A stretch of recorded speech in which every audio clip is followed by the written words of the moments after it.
It's great to be here today and see such a fantastic turn up on a cold morning.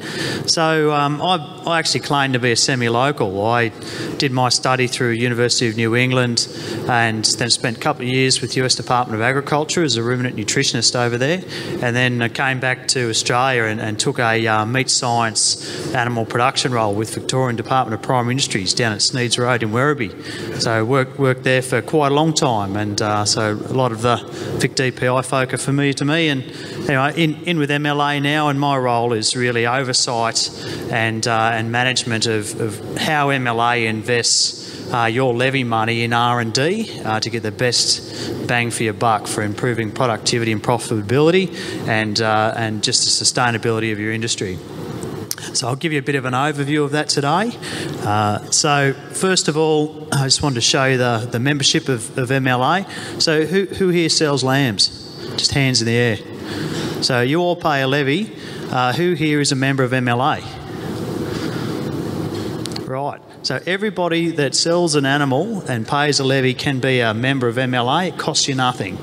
And the benefit of being a member of MLA is we can identify you and we can communicate with you on how your levy money's being spent. And it's the best way for you to have an influence on how your levy money's being spent in R&D and in marketing. So we can send you weekly updates on what the current R&D projects are, and through our consultation strategy, which I'll show you at the end, which is a new process we're putting in place, we want to be able to engage with producer groups like this, in a region like this, every year, sit down, give you an R&D update, tell you what your R&D levies are funding, tell you what the benefit is to your farming system, and be able to listen to what you think are the R&D priorities and the gaps that we're not meeting with our current R&D program.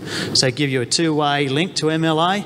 We can feed you back relevant information that you want to hear because it's relevant to your region, because you've told us that's what you want, and then you can also tell us what we're not doing well enough, and we can have a discussion about how to make that happen through R&D. So I'll get onto that at the end. So you can see up there in the MLA membership, sheep-only producers. We've only got about 9,500 members that are sheep-only. We've got 49,000 members in total, roughly 50,000, and a vast majority of that's from the grass-fed cattle sector. Some of those grass-fed cattle producers have sheep as well. So I think that might suggest perhaps the lamb job's a bit underrepresented. So it's up to you. If you want to be an MLA member, log on, costs you nothing. You just need your PIC number to register, and we'll start sending you information and get you engaged. So first of all, I'm just going to quickly skip through some of the lamb industry data just to refresh you from what Richard showed you this morning.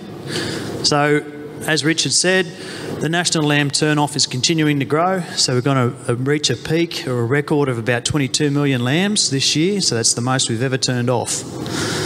That is happening while we're seeing a huge reduction, basically a halving in the national flock number.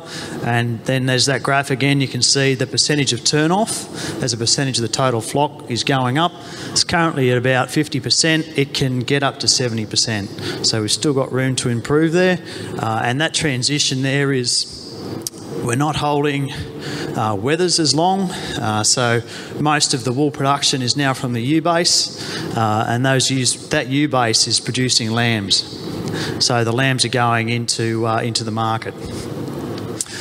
So that production also is underpinned by heavier lambs. So this is the same graph Richard showed, but I'll get back to this later on why it's important to know about current genetics and genetic trends. So you can see since the early to mid-90s, we've seen a pretty solid increase in the carcass weight of the lambs that are coming out on average, and with that we're seeing increased production. So by state, this shows you basically the transition in the lamb industry across Australia. So what you can see in that top green line is New South Wales. They've probably suffered the biggest decline in sheep numbers in Australia. So they've gone from over 40 million to about 27 or 28 million now. Also in WA, huge contraction of the lamb industry from 30 million down to about 15 million. And you can see Victoria is the third line down. It's not ticking along too bad. So it's staying, roughly above 16 to 17 million lambs. Hasn't come down too much. And states like South Australia and Tassie fairly stable. So lamb exports this year, we're still cranking out the lamb production. It's going up, increased lamb turn-off, increased carcass weight. Fortunate for us, exceptional export markets available for lamb. We've got no fierce competitor in that space. New Zealand is retracting in their lamb industry. We're very much filling the gap there. So you can see lamb export is forecast to be a record this year. As much lamb as we can turn off, we can find a home for. And Richard touched on sale yard price. So long-term indication is around $5. So all the fundamentals for productivity and profitability in the lamb industry are strong. If you turn that into real terms, so this is based on 1980s price. So basically this is today's price in 2015 on the right-hand side compared to what it was in 1985. In real dollar terms, lamb producers now are making more money than they ever have. So it's a great story for lamb. Beef's different story altogether. So they've obviously copped a pizzling probably for the last 15 years. It's caught up last year and that's looking strong as well. So we're hoping for some strength in the beef market, but lamb's been by far and away the standout story in livestock production in Australia for grazing systems. So over a long period of time we've seen increase in real returns to producers. We've seen increased productivity, increased carcass weight, increased number of lambs sold. So positives all round. I think I showed you that. Richard showed you that. So now on the R&D. So what I want to give you is just a flavour of why MLA invests in the sort of R&D that it invests in and how that's giving benefit back to industry. So we've seen the metrics on the lamb industry fundamentals, a lot of positives there around turn-off, numbers of turn-off, increased carcass weight. So this is analysis done, which is an industry business benchmarking program of about 1,500 producers. And what this analysis by Phil Holmes shows is that for prime lamb producers, the top 20% of producers in their database make roughly 2.5 times what the average producer in their database makes. So net profit in dollars per DSC for a top 20% producer is around $25 per DSC. Net profit for your average producer in their database is $10. So that's just going to show that there are technologies and there are methods and there are ways that average producers can increase their productivity and get up to the top 20%. Those technologies already exist. Those tools are already there because the top guys are already using them. So you've got the tools available to you to increase your productivity and profitability if you go looking for it and you know how to apply it in your farming system. And you can see there that the top producers make 2.5 times what the average guy does, or girl. So they do that by, is there a little thing on here? There we go. They do that by increasing the kilograms of lamb produced per DSE. So that's one of the areas they do it. They do it by driving down cost of production, so they're more efficient. They're running their system harder. They're using their costs better and getting more turn-off from the fixed costs that they put in. And they're also doing it by targeting their markets better. So it's a good system. So you can see here there's wins all round. They can target their market better. They can drive down cost of production and they can turn off heavier animals per ewe. So the on-farm R&D goals of MLA. So our goals are very much increasing industry adoption of productivity, health and welfare and sustainability R&D that underpins profitability. So we do that by investing in faster genetic progress, improved herd flock health and welfare outcomes, improved production system resilience to climate variability, improved ability to target and meet specifications, and improved supply chain efficiency. So importantly, there are no silver bullets in all of that. There's some areas where you can make bigger gains than others, but everything you do needs to add up. So what you need to think about, if you remember that slide I showed you a couple back that showed you the top 20% versus the average 20%, you need to understand your profitability. So there's been a lot of benchmarking done. We know that there's good gains to be made by profitable producers. You need to be targeting an average profit of $20 per DSC per year. So that's the benchmark target. And if you don't know what you're doing, you need to find out what it is. If you're below $20 DSC per year, the key things that you can invest in are your pastures and your stocking rates, so understanding your management of your pastures or your system. So that'll give you $2 to $4 per DSC per year. You can look at your management, your flock structure and your labour costs. So that can contribute between $4 and $8 per DSC per year. The biggest bang you can get is out of using genetics. So some of the new genetics we've got can deliver you between $5 and $10 per DSC per year.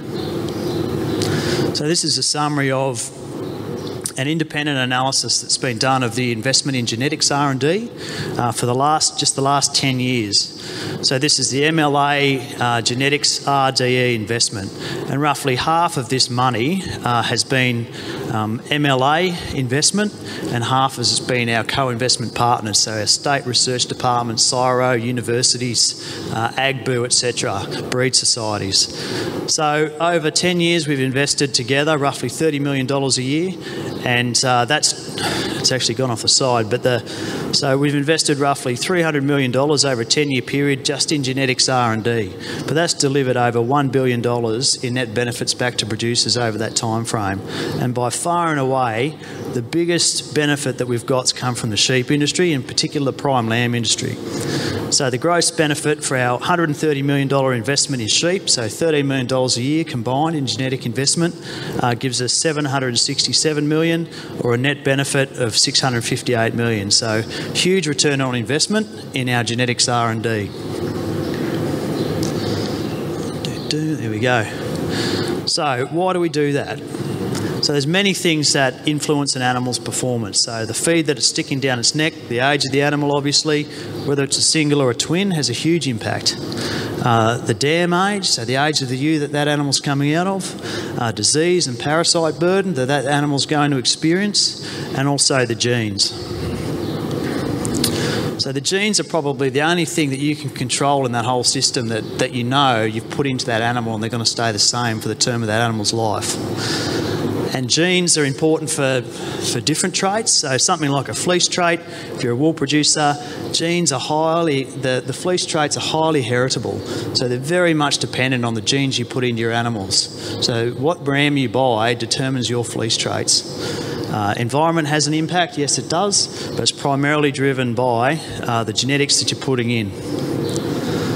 When it comes to fertility, we've heard some commentary on that already this morning. Fertility is lowly heritable. So fertility isn't something that we can make progress with quickly with genetics. So it's largely influenced by environment, and we know a lot about that. So feeding ewes green before you put them with the ram, getting a flush. We know a lot about seasonality and the impacts that it has. We know a lot about carcass condition and the impact that has on fertility.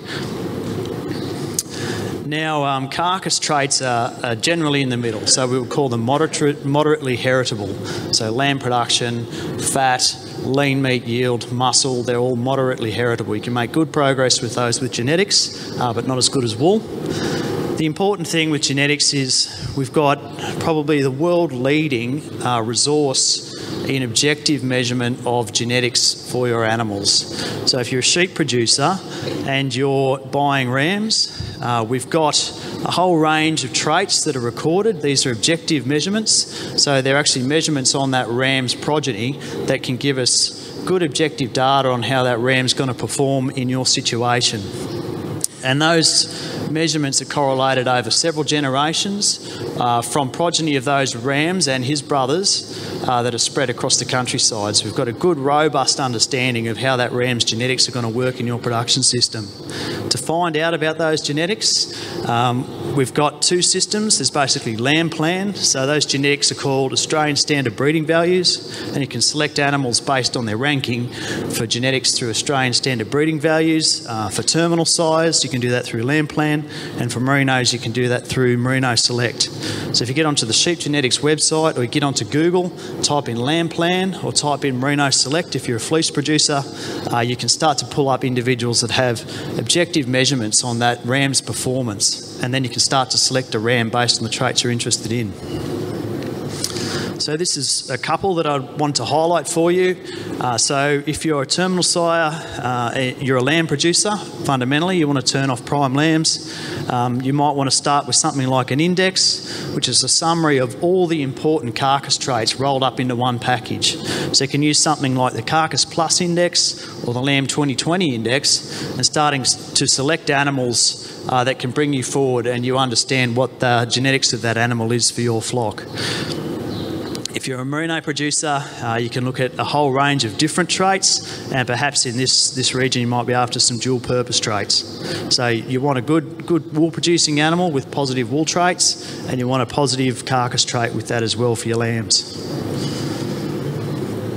So in my opinion, we can all go out and select nice looking rams. So you can pick a pretty ram, you think that's a great looking ram, looks like he'll do well in my flock, but if you don't have good objective data on that ram, you're really missing out on understanding what that ram offers you for a whole range of different traits. So if you use something like the Terminal Breed Index, so the Lamb 2020 Index, I can tell you that an average ram that has an ASBV and has an average ASBV is worth probably a little more than an average ram that doesn't have an ASBV. If you want to pay a lot of money for a ram with top ASBVs, or you want to pay top money for a ram from a leading seed stock producer without ASBVs, you can pay a lot of money for those, that's guaranteed.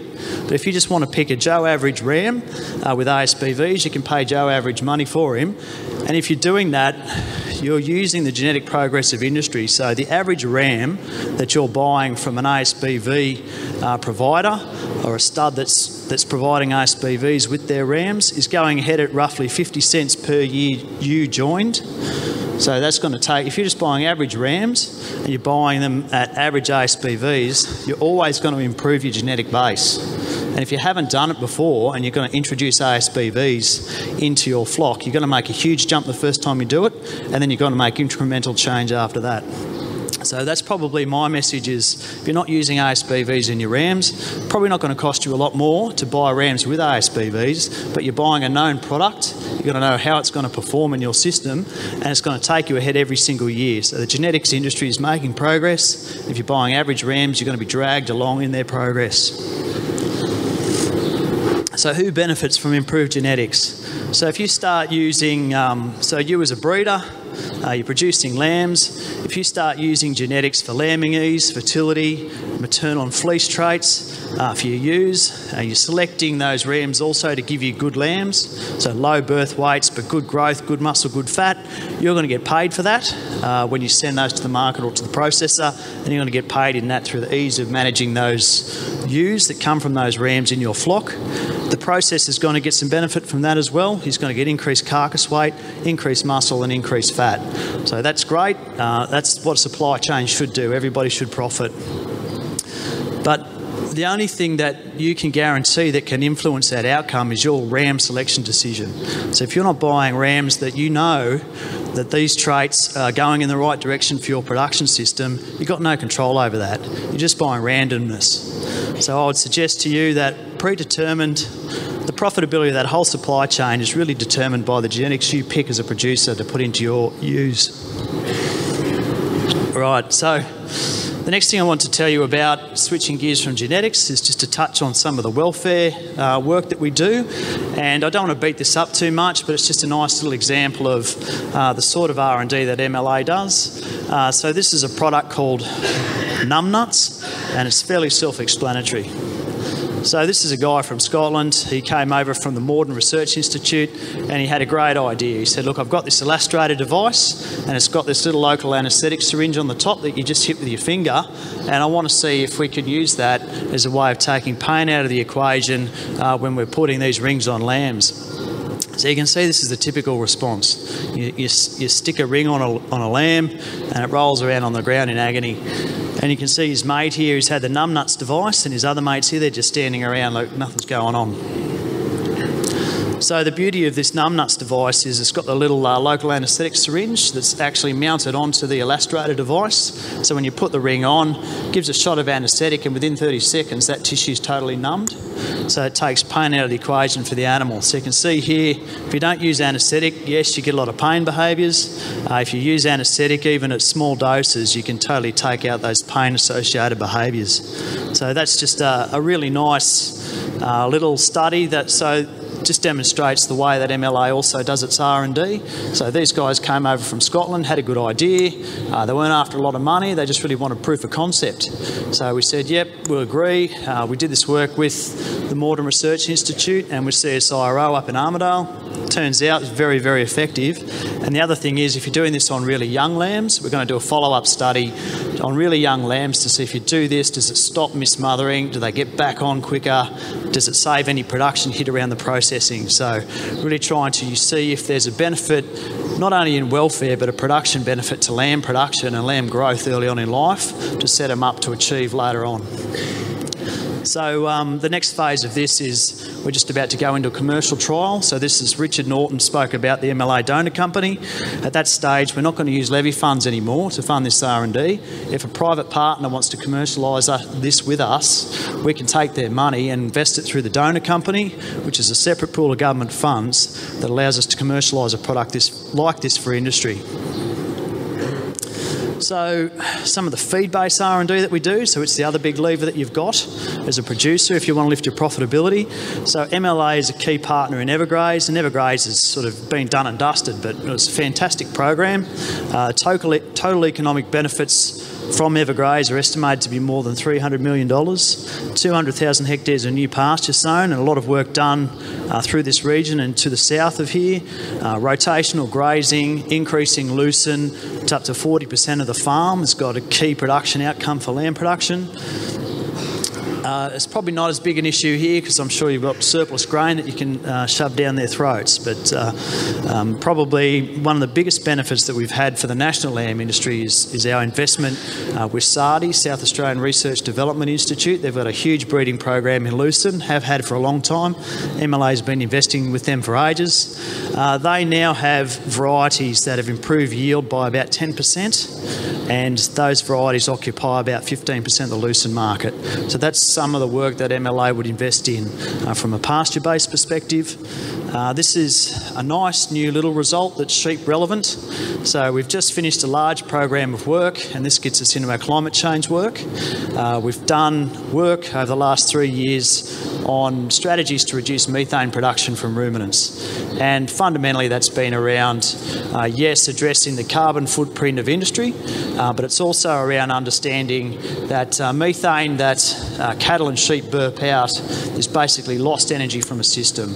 So there's about 10 to 20% of the energy that goes into a ruminant's mouth that goes through a fermentation process that just gets lost through methane production. So if we can shut that down, we get a benefit for climate change claims around industry and industry's credibility, social licence to operate, and our assurance with consumers that we're a trustworthy, reliable custodian of the land resource. The other benefit is if we can shut that down, we get a 10 to 20% jump in feed efficiency in our stock. So this is some work that we've partnered with CSIRO. We found CSIRO found this red algae. It grows on massive big ropes out in the ocean, but we figured out ways to grow it in ponds on land. And when you feed this stuff to sheep over 30, 51 and 72 days, it can cut methane production by about 80%. So we've just done the first pilot phase to show that you can feed this algae in supplements to sheep for long periods of time, doesn't affect production and shuts off methane production. So that's the first thing. We have to do the studies now just to demonstrate that there's a production hit from that. So you get a production gain. Is that 20 minutes? Great. And we're starting a feedlot trial up in Queensland with this stuff as well. So putting in some feedlot rations just to demonstrate that we can do the same thing with cattle. The last R&D slide I'll talk to you about is feral animal management. So we've had quite a strong investment in this for a long time through invasive animal CRC. We've done a lot of work in getting new calicivirus strains into Australia. So take out rabbits, obviously. I've done a lot of work on, or funded a lot of work on pig control through these new hog hoppers and sodium nitrite baits and the new pap dog baits. So I understand feral animal management isn't too big an issue through this area. Maybe up on the northern edge there's a few dogs, is what I understand. So that's just a flavour of what we do.